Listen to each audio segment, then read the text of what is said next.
Hello, everybody. Scott Golden with the Golden Opportunities Coaching YouTube channel. Welcome to those of you who are new. Welcome to those of you seasoned veterans of what we do around here. What we do around here is bring about conversations of a psychological, mental health, emotional health paradigm, coaching paradigm. We do that as often as we possibly can, usually several times per week. We've got over 1,200 of these available for your listening pleasure. Now we continue to add wherever we can. What are some signs that you could be being gaslit? That is what we're looking at right now. Obviously, if you're looking at breaking free of a person who has abusive emotional tendencies and/or is pressuring you too much, obviously would love to be of help to you in that way. Please feel free to reach out at PO Perception on Twitter and/or in the About Me section of this YouTube page. Either way, we continue to connect on a deeper level in that manner, and we begin to move forward from there. Control is one thing that is synonymous with an abuser of all sorts.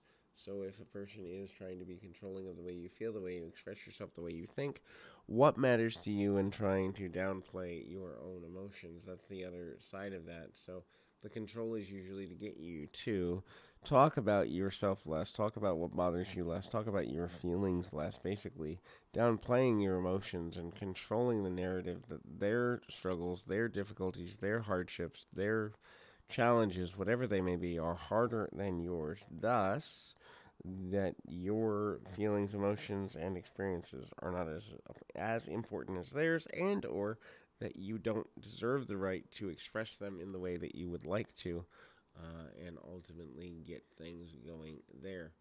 The next thing there is kind of looking at them making you feel in some way small. So the smallness ultimately comes down to, um, you know, them feeling like they are not getting enough attention, they're not getting enough focus.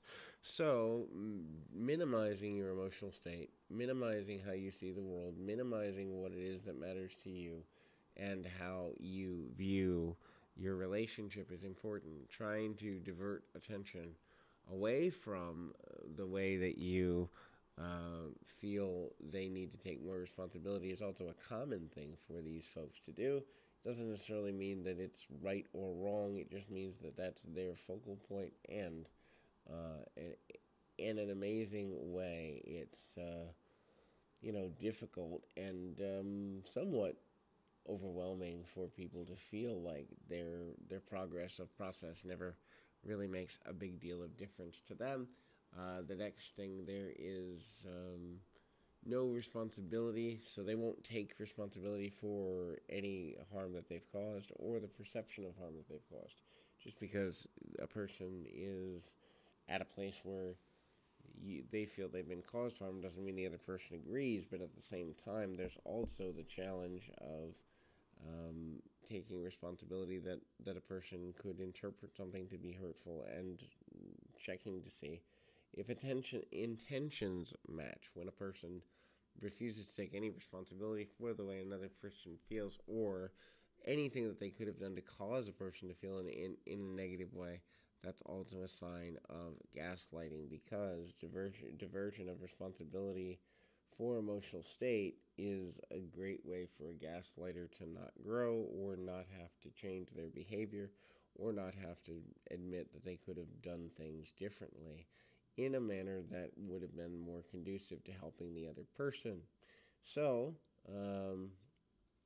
that is super important in a number of ways. The next thing there is to look at things and they refuse to take any fault for the things they've done that are harmful. So fault and responsibility kind of go hand in hand. But obviously, if a person makes a notable mistake that can be documented and admitted, a person who is gaslighting will try to make the other person feel guilty or try to make them feel like they don't have a right to the way they feel, don't have a right to the way they experience things, and ultimately it can be super, super challenging in a managed manner, and ultimately they are in a rough spot there. And so, there's challenges, as it were, there's challenges going forward, and ultimately we continue to kind of see things go in a direction there. it's certainly an interesting thing from the perspective. So, it's an interesting way to look at things. Certainly, I hope that this has been helpful. Keep your feet on the ground, your mind in the moment. Until next time, everybody.